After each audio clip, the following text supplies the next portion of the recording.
السلام علیکم ورحمۃ اللہ وبرکاتہ۔ میرے معزز ناظرین و سامعین، آج کے اس ویڈیو کے اندر ہم یہ جانیں گے کہ دجال کی طاقت کس قسم کی ہوگی، پوری دنیا کے اوپر دجال کس طرح سے کنٹرول حاصل کرے گا، کھانا پانی غذا دنیا کی ہر چیز کس طرح سے اس کے کنٹرول میں آ جائے گی۔ آج اس ویڈیو کے اندر اس کے اوپر تفصیلی گفتگو کریں گے۔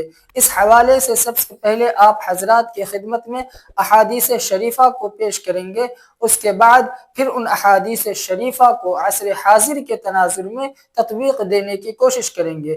تو چلیے ناظرین کرام، ویڈیو شروع کرتے ہیں۔ دیکھیں، مسلم شریف کی حدیث ہے، حضرت انس بن مالک رضی اللہ تعالی عنہ سے روایت ہے۔ وہ فرماتے ہیں کہ آپ صلی اللہ علیہ وسلم نے ارشاد فرمایا، دجال کے ساتھ اصفہان کے 70,000 یہودی ہوں گے جو ایرانی چادریں اوڑھے ہوئے ہوں گے۔ اور بخاری شریف کی حدیث ہے، حضرت حذیفہ رضی اللہ تعالی عنہ راوی ہیں، وہ فرماتے ہیں کہ آپ صلی اللہ علیہ وسلم نے دجال کے متعلق فرمایا کہ اس کے پاس آگ اور پانی ہوں گے، جو آگ نظر آئے گی وہ ٹھنڈا پانی ہوگا، اور جو پانی نظر آئے گا وہ در حقیقت آگ ہوگی۔ ایک اور حدیث کے اندر آپ صلی اللہ علیہ وسلم نے فرمایا کہ دجال کے پاس روٹیوں کا پہاڑ اور پانی کا دریا ہوگا۔ اس کا مطلب یہ ہے کہ اس کے پاس پانی اور غذا وافر مقدار میں ہوں گے۔ نبی پاک صلی اللہ علیہ وسلم نے کہا کہ ان باتوں کے لیے وہ نہایت حقیر ہے، لیکن اللہ تبارک و تعالی اسے اس کی اجازت دے گا تاکہ اس کے ذریعے سے لوگوں کو آزمایا جا سکے کہ وہ اللہ پر یقین رکھتے ہیں یا دجال کے اوپر یقین رکھتے ہیں۔ یہ بھی بخاری شریف ہی کی حدیث ہے، اور حضرت مغیرہ بن شعبہ رضی اللہ تعالی عنہ اس حدیث کے راوی ہیں۔ ایک اور حدیث ہے جس کے اندر آپ صلی اللہ علیہ وسلم نے فرمایا کہ پھر دجال اپنے ساتھ ایک دریا اور آگ لے کر آئے گا، جو اس کی آگ میں پڑے گا اس کو یقیناً اس کا صلہ ملے گا، اس کا بدلہ ملے گا، اور اس کا بوجھ کم کر دیا جائے گا، لیکن جو اس کے دریا میں اتر پڑے گا اس کا بوجھ برقرار رہے گا، اور اس کا صلہ اس سے چھین لیا جائے گا، اس کا بدلہ اس سے چھین لیا جائے گا۔ یہ سنن ابی داؤد شریف کی حدیث ہے، حدیث نمبر 4232۔ ایک اور حدیث ہے، حضرت نواس بن سمعان رضی اللہ تعالی عنہ راوی ہیں اس حدیث کے، وہ فرماتے ہیں کہ ہم نے پوچھا، اے اللہ کے نبی صلی اللہ علیہ وسلم، دجال اس زمین پر کتنی تیزی سے چلے گا؟ آپ صلی اللہ علیہ وسلم نے فرمایا کہ جس طرح ہوا بادلوں کو اڑا لے جاتی ہے اس طرح دجال اس زمین پر چلے گا۔ یہ مسلم شریف کی حدیث ہے، اور حدیث نمبر ہے 7015۔ ایک اور حدیث ہے، مسند احمد بن حنبل کی یہ حدیث ہے، جس کے اندر آپ صلی اللہ علیہ وسلم نے فرمایا کہ دجال ایک گدھے پر سوار ہوگا، اس گدھے کے کانوں کے درمیان 40 ہاتھوں کا فاصلہ ہوگا۔ ایک حدیث اور ہے مسند احمد بن حنبل کی، کہ ایک حدیث کا ایک ٹکڑا ہے کہ اللہ تبارک و تعالی اس کے ساتھ شیاطین کو بھیجے گا جو لوگوں کے ساتھ باتیں کریں گے۔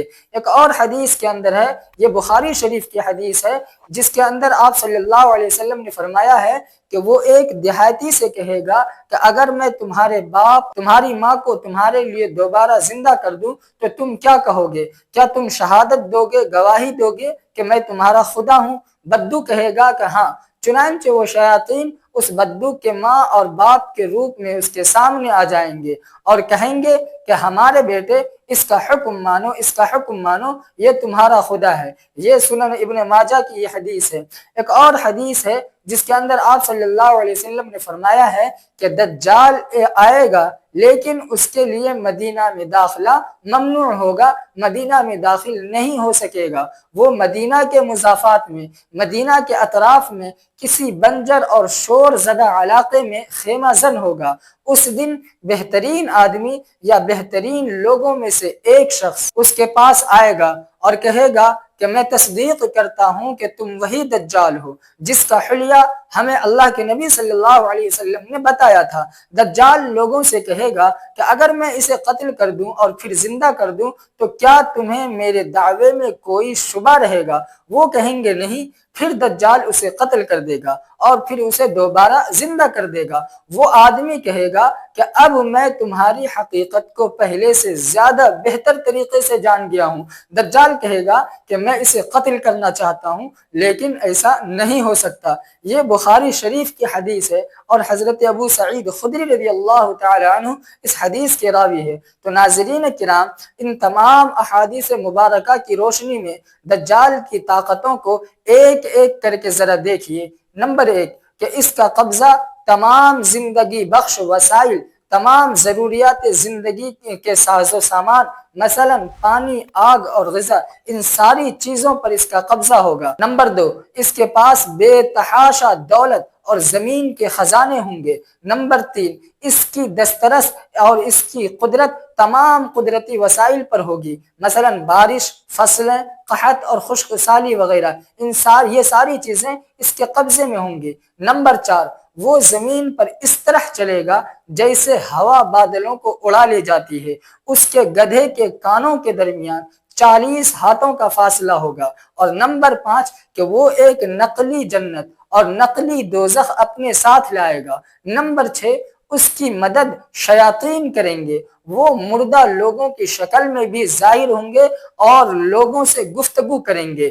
اور نمبر 7 کہ وہ زندگی اور موت پر ظاہری طور پر قدرت رکھے گا، زندگی اور موت پہ ظاہری طور پر اس کو قدرت حاصل ہوگی۔ نمبر 8 زندگی اور موت پر اختیار اس کا محدود ہوگا کیونکہ وہ مومن کو دوبارہ نہیں مار سکے گا۔ اب آئیے ناظرین کرام، ان تمام احادیث شریفہ کے اندر بیان کردہ دجال کی طاقتوں کو عصر حاضر کے تناظر میں، موجودہ دور کے تناظر میں فٹ کرنے کی کوشش کرتے ہیں۔ آج سے پہلے حدیث شریف کے اندر بیان کردہ اکثر حقائق پر ایمان بالغیب کے علاوہ کوئی چارہ نہ تھا، مگر جوں ہم دجال کے دور کی طرف بڑھ رہے ہیں، یہ سارے حقائق عالم غیب سے اتر کر عالم شہود کا حصہ بنتی جا رہی ہیں۔ دجالی مادی طاقتوں پر دسترس رکھتا ہوگا اور سائنس مادہ میں پوشیدہ طاقتوں کو جاننے اور کام میں لانے کا دوسرا نام ہے۔ لہٰذا یہودی سرمایہ داروں کے پیسے اور یہودی سائنسدانوں کی محنت سے سائنسی ایجادات جیسے جیسے آگے بڑھ رہی ہیں، دجال کی طاقتوں کو سمجھنا ہمارے لیے آسان ہوتا جا رہا ہے۔ آئیے دجال کی طاقتوں کو ایک ایک کر کے عصر حاضر کے تناظر میں دیکھتے ہیں۔ نمبر 1 کہ اس کے پاس دولت ہوگی اور اس کے پاس سارے خزانے ہوں گے۔ یہ تو بہت سارے لوگ جانتے ہیں کہ دنیا کی معیشت کو اس وقت 2 ادارے، ورلڈ بینک اور IMF یعنی انٹرنیشنل مانیٹری فنڈ چلا رہے ہیں۔ یہی 2 ادارے دنیا کی معیشت کو اپنے ہاتھوں میں لیے ہوئے ہیں، اور یہ بھی لوگوں کو معلوم ہے کہ ان کو عالمی معیشت کی نبض کہا جاتا ہے، اور دنیا کی معیشت کا انحصار اور دنیا کی معیشت کا دار و مدار ان دونوں اداروں پر ہی مانا جاتا ہے۔ اور یہ بھی سب جانتے ہیں کہ یہ ادارے کس طرح مقروض ممالک پر دباؤ ڈال کر وسائل پر تصرف اور مقاصد پر اپنی اجارہ داری قائم کرتے ہیں اور دادا گیری دکھاتے ہیں۔ لیکن یہ بہت کم لوگ جانتے ہیں کہ دنیا کے چلانے والے ان اداروں کو کون چلاتا ہے۔ ان اداروں کو انٹرنیشنل بینکرز کا گروپ چلاتا ہے، اور اس گروپ کو فری میسنری کے بگ برودرز چلاتے ہیں، جو دجال کے عالمی اقتدار کی راہ ہموار کرنے کے لیے دنیا کی معیشت کو قابو میں رکھنے کے لیے سرگرم ہیں۔ اور آپ آج کل دیکھ رہے ہوں گے کہ قسم قسم کی مصنوعی غذائیں قدرتی غذاؤں کی جگہ لے رہی ہیں۔ بسکٹ، چاکلیٹ، آئس کریم، مکھن، اچار، چٹنی اور جام و مربع کی تو بات الگ ہے، کولڈ ڈرنک اور مصنوعی مشروبات نے تو ایسا میدان مارا ہے کہ گاؤں دیہاتوں میں لوگ دودھ، لسی، شکنجی، ٹھنڈائی اور تخم ملنگا تک بھول گئے ہیں۔ قدرتی دودھ دیہات میں بھی کسی قسمت والے کو ہی ملتا ہے، البتہ مصنوعی دودھ 20 اقسام اور ذائقے کا ہر وقت ہر جگہ دستیاب ہے۔ اب تو شہد اور دودھ کے بعد ہر قسم کے کھانے بھی ٹن پیک میں آنا شروع ہو چکے ہیں۔ دبئی جیسے شہروں کے اندر تو قدرتی ذبیحہ پر ایک طرح کی پابندی لگ گئی ہے۔ تمام تر غذائیں مصنوعی، بناوٹی اور کیمیاوی مادوں سے لبریز ہیں۔ ذرا تصور کیجئے کہ ایسے شہر کے سہولت پسند باشندوں کا کیا بنے گا جو ایک آدمی کی غذا کا بندوبست نہیں رکھتے، اور تمام تر انحصار یہودی ملٹی نیشنل کمپنیوں پر ہے۔ جانور مصنوعی نسل کشی کے ذریعے پیدا کیے جا رہے ہیں، فصلیں مصنوعی بیجوں اور کھادوں سے اگائی جا رہی ہیں۔ جہاں امریکی بیج لگ جائے وہاں کوئی دوسرا بیج چل ہی نہیں سکتا۔ آپ کو ہر مرتبہ کمپنی سے بیج خریدنا پڑے گا، ورنہ آپ کی زمین میں دھول اڑنے لگے گی۔ پانی کا تو کہنا ہی کیا، دریاؤں اور چشموں کا معدنیات اور جڑی بوٹیوں کی تاثیر والا صاف قدرتی پانی تو پیتا ہی وہی ہے جس کے پاس منرل واٹر خریدنے کی طاقت نہیں ہے۔ شہروں میں تو فیشن ہو گیا ہے کہ لوگ کہیں ملنے بھی جائیں تو منرل واٹر کی بوتل ہاتھ میں اٹھائے پھرتے ہیں۔ ان کے خیال میں یہ اسٹیٹس کی علامت ہے، جبکہ یہ دجالی طاقتوں کی سیاست اور طاقت کی علامات میں سے ایک علامت ہے۔ اس کا اندازہ دنیا کو اس وقت ہوگا جب انسان کے گلے سے پیٹ میں اترنے والی ہر چیز مصنوعی ہو جاوے گی اور ملٹی نیشنل کمپنیوں کے ہاتھ میں ہوگی، جو بھاری رشوت، دباؤ اور شیطانی ہتھ کنڈوں کے ذریعے مقامی صنعتوں کو تباہ کرنے کے لیے قدرتی دیسی خوراک کی فروخت پر پابندی لگوا دیں گی، اور پھر دجال اس کو پانی کا ایک قطرہ یا پکی پکائی روٹی کا ایک ٹکڑا بھی نہیں دے گا جو اس کے شیطانی مطالبات نہیں مانے گا۔ پانی اور غذا کو مصنوعی بنانے کی دجالی مہم اس لیے جاری ہے کہ مصنوعی چیز بنانے والے کے ہاتھ میں ہوتی ہے، وہ جس کو چاہے بیچے، جس کو چاہے نہ بیچے، جس کو چاہے دے دے، جس کو چاہے نہ دے، جبکہ قدرتی چیز قدرت کے ہاتھ میں ہوتی ہے جو کہ پھول اور کانٹوں کا یکساں خیال رکھتی ہے۔ شہر تو شہر ہیں ناظرین کرام، اب تو دیہاتوں میں بھی یہ حال ہے کہ واٹر سپلائی کی اسکیمیں، اوور ٹینک، پائپ، پنچکیاں وغیرہ NGOs لگوا کے دے رہی ہیں، جو آگے چل کر اس پر اجارہ داری قائم کریں گی، اور اس طرح شہروں میں تو پانی اور خوراک کے ذخیرے تو ہوں گے، لیکن یہ عالمی انتظامات کے ہاتھ میں ہوں گے۔ دیہات میں بھی قدرتی پانی کسی عام آدمی کے بس میں نہ ہوگا۔ مستقبل میں پانی کے مسئلے پر دنیا بھر میں ہونے والی جنگوں کے متعلق تو آپ پڑھتے اور سنتے ہی رہے ہیں۔ یہ دراصل آگے چل کر دجالی طاقتوں کی طرف سے پیدا کیے جانے والے مصنوعی بحران کی مشق ہے۔ اور مزے کی بات کیا ہے ناظرین کرام؟ مزے کی بات یہ ہے کہ قدرتی پانی کو صحت کے لیے نقصان دہ، مضر صحت، جبکہ منرل واٹر کو صحت کے لیے مفید بتایا جاتا ہے۔ حالانکہ صورتحال یہ ہے کہ منرل واٹر کے ذریعے اربوں ڈالر کمانے کے ساتھ ساتھ ہماری نسل کو انتہائی کمزور بنایا جا رہا ہے، انتہائی برباد کیا جا رہا ہے۔ بہرحال دنیا بھر کے انسان پینے کے پانی کے بحران کے ناخوشگوار پہلوؤں سے آج سمجھوتا کر رہے ہیں۔ ورلڈ بینک کی پشت پناہی میں بین الاقوامی سطح پر غذا اور پانی فراہم کرنے کے لیے مٹھی بھر کمپنیوں نے انسانی ہمدردی کے نام پر پانی کو اشیاء صرف میں شامل کر کے منافع خوری شروع کر دی ہے۔ یہ کمپنیاں کھلے عام ورلڈ بینک اور اقوام متحدہ میں اپنا غلبہ رکھتی ہیں۔ انہوں نے آج سے تقریباً 20 سال پہلے ہالینڈ کے دارالحکومت ہیگ میں منعقد ورلڈ واٹر فورم کو اسپانسر کیا تھا، جس میں قدرتی پانی کے بارے میں مختلف بیماریاں پھیلنے کا منفی پروپیگنڈا اور مصنوعی پانی کو خریدنے کی اہمیت پیدا کرنے کے لیے کئی طریقے سوچے گئے اور اربوں ڈالر کی مالیت پر مشتمل منصوبے منظور کیے گئے، جسے مختلف یہودی کمپنیاں مل کر اسپانسر کریں گی۔ بہرحال پانی اور خوراک پر مکمل قابو پانے کا مرحلہ تو ابھی کچھ دور ہے، لیکن دوا تو مکمل طور پر ملٹی نیشنل کمپنیوں کے قابو میں آ چکی ہے۔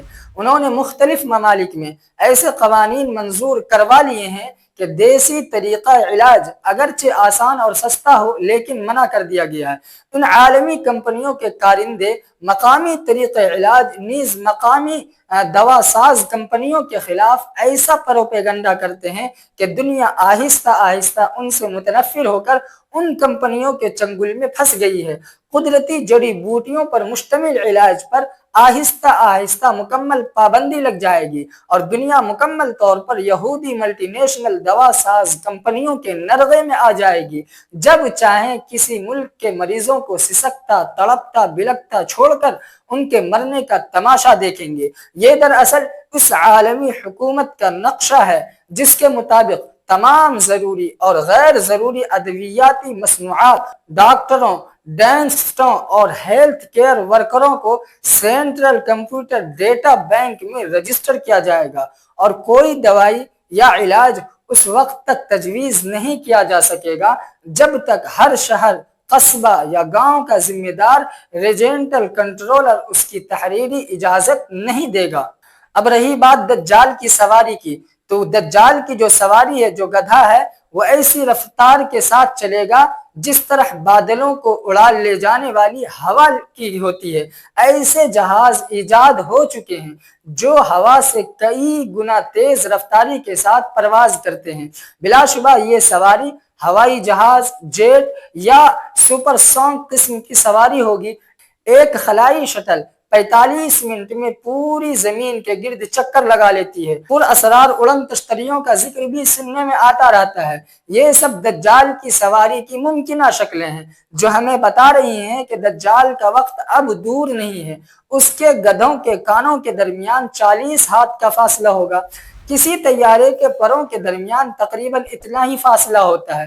حال ہی میں اسرائیلی ماہرین نے ہیرون نامی ایک طیارہ ایجاد کیا، ایک جہاز ایجاد کیا جو اسرائیل کے پلماہیم نامی ایئرپورٹ پر کھڑا ہے۔ یہ طیارہ سازی کی جدید ترین ٹیکنالوجی کے تحت تیار کیے گئے ہیں۔ اس طیارے کی پہلی پرواز 14 جولائی 2006 کو کی گئی، جبکہ اسے منظر عام پر ایک سال بعد جون 2007 کو لایا گیا۔ اس کی بلند ترین پرواز 9000 میٹر یعنی تقریباً 30,000 فٹ ہے، جبکہ یہ 30 گھنٹے تک مسلسل 225 کلومیٹر فی گھنٹہ کی رفتار سے دوڑ سکتا ہے۔ اس کے دونوں پروں کے درمیان 16.6 میٹر کا فاصلہ ہے جو 85 فیٹ بنتے ہیں۔ ناظرین کرام، حدیث شریف میں بیان کردہ مقدار 40 ہاتھ اور اس طیارے کے پروں کے درمیانی فاصلے 45 فیٹ کے درمیان مناسبت کو ذرا ملحوظ رکھیں۔ اور اہم ترین بات یہ ہے کہ اس کی دم پر 2 ابھار بالکل گدھے کے کانوں کی طرح ابھرے ہوئے ہیں۔ انہیں جس زاویے سے بھی دیکھا جائے گدھے کے 2 کانوں کی تشبیہ صاف دکھائی دیتی ہے۔ ممکن ہے اسرائیل کی یہ ٹیکنالوجی مزید ترقی کرے، اسی طیارے کی رفتار اور صلاحیت پرواز میں مزید اضافہ ہو اور اس کا آئندہ ماڈل حدیث شریف میں بیان کردہ نشانیوں کے عین مطابق ہو جائے۔ کوئی بعید بات نہیں ہے، اللہ اعلم بالصواب۔ اب رہی بات دجال کی جنت اور دوزخ کے، تو ابھی یورپ یا امریکہ سے باہر رہنے والوں سے مغرب کے بارے میں پوچھئے، وہ اسے جنت قرار دیتے ہیں، وہ اپنے ملکوں کو جہنم کہتے ہیں۔ دجال کے پاس کچھ اس طرح کی صورت ہوگی جن میں تمام سہولتیں اور آسانیاں ہوں گی اور وہ اسے جنت کہے گا، اور ایسے علاقے جہاں دنیاوی عیش و آرام نہیں ہوں گے انہیں جہنم کہے گا۔ اب رہی بات کہ دجال کی جو مدد ہوگی وہ شیطان کی جانب سے ہوگی، شیطانی طاقتیں اس کی مدد کریں گی، تو اس کو اس طرح سمجھیے کہ ہمارے نبی پاک صلی اللہ علیہ وسلم انسانوں میں سب سے بہتر اور افضل تھے۔ کسی انسان کی تمام تر خوبیاں آپ صلی اللہ علیہ وسلم میں اللہ تبارک و تعالیٰ کے فضل و کرم سے جمع تھی، اور ان خوبیوں کی علامت مہر نبوت کی صورت میں آپ صلی اللہ علیہ وسلم کے کندھوں کے درمیان پائی جاتی تھی۔ برے انسانوں کی تمام تر خوبیاں دجال میں جمع ہوں گی اور اس کے چہرے پر حیا ہوں گی۔ اس کی دونوں آنکھوں کے درمیان کافر لکھا ہوا ہوگا، اس کی ایک آنکھ اس کی ناقص شخصیت کی علامت ہوگی۔ فرشتوں نے حضرت محمد مصطفیٰ صلی اللہ علیہ وسلم کی مدد کی، اس کے برعکس دجال کی مدد شیاطین کریں گے۔ یہ مسلمانوں کے لیے ایک عظیم آزمائش ہوگی کہ کیا وہ دجال پہ ایمان لاتے ہیں یا اللہ تبارک و تعالیٰ پہ ایمان میں استقامت اور مضبوطی دکھاتے ہیں۔ اب ناظرین کرام، پوری دنیا کی آبادی پر دجال کا کنٹرول کس طرح ہوگا؟ اس کو اس طرح سمجھیے کہ جب سے انسان نے جھوٹ بولنے کا گناہ شروع کیا ہے نا، انسانی تاریخ میں خاندانی منصوبہ بندی کے فوائد بیان کرنے سے بڑا جھوٹ شاید نہیں بولا گیا۔ مغرب نے روئے زمین کے وسائل چوس لیے ہیں، ان پر سانپ بن کر بیٹھ گیا ہے اور پھر اپنا جرم چھپانے کے لیے دنیا سے کہتا ہے وسائل کم ہے لہٰذا آبادی نہ بڑھاؤ، بچے کم پیدا کرو۔ حالانکہ آج بھی زمین کے خزانے اس قدر ہیں کہ کئی گنا زیادہ انسانی آبادی کے لیے کافی ہیں۔ آپ عرب ممالک کو دیکھ لیجئے، صرف عرب ممالک کے پاس اتنے وسائل ہیں کہ اگر وہ پورا عالم اسلام کی کفالت کرے تو پھر بھی ان کے وسائل ختم نہیں ہو سکتے، لیکن غضب ہے کہ ان وسائل کو استعمال کر کے مفلوق الحال دنیا کے کام آنے کے بجائے یورپی کمپنیاں ان پر قبضہ جما رہی ہیں اور مسلمانوں کی نئی نسل کو پیدائش سے پہلے ہی گلا گھونٹ کر مارنے کا ظلم عظیم کر رہی ہیں۔ جب ڈینمارک، ہالینڈ وغیرہ میں ڈیری مصنوعات زیادہ ہوتی ہیں تو انہیں غریب ملکوں کو سستا بیچنے یا قحط زدہ ملکوں کو بطور امداد دینے کے بجائے سمندر میں ڈبو دیا جاتا ہے۔ اس سنگ دلی کو کیا نام دیا جائے؟ دنیا میں فی ایکڑ پیداوار پہلے سے 4 گنا بلکہ 10 گنا زیادہ ہو رہی ہے، سال ہی میں 3 فصلیں بھی حاصل کی جا رہی ہیں، لیکن محض غیر یہودی آبادی کم کرنے کے لیے وسائل کی کمی کا ڈھنڈورا پیٹا جا رہا ہے۔ اب دجالی طاقتوں کے زندگی موت پر اختیار کی طرف واپس آتے ہیں کہ زندگی کا مطلب کسی جسم میں روح کی موجودگی ہے، جب یہ روح جسم سے نکال لی جاتی ہے تو جسم کام کرنا چھوڑ دیتا ہے، اب اس حالت کو موت کہتے ہیں۔ روح پہ غالب آنا ممکن نہیں کیونکہ روح کا علم صرف اللہ تبارک و تعالیٰ کے پاس ہے۔ قرآن مجید میں وَيَسْأَلُونَكَ عَنِ الرُّوحِ قُلِ الرُّوحُ مِنْ أَمْرِ رَبِّي وَمَا أُوتِيتُم مِّنَ الْعِلْمِ إِلَّا قَلِيلًا۔ آپ اللہ تبارک و تعالیٰ فرماتے ہیں کہ یہ تم سے روح کے بارے میں پوچھتے ہیں، اے نبی کہہ دیجئے کہ روح تو میرے رب کا حکم ہے اور تمہیں اس کے بارے میں بہت ہی معمولی علم دیا گیا ہے۔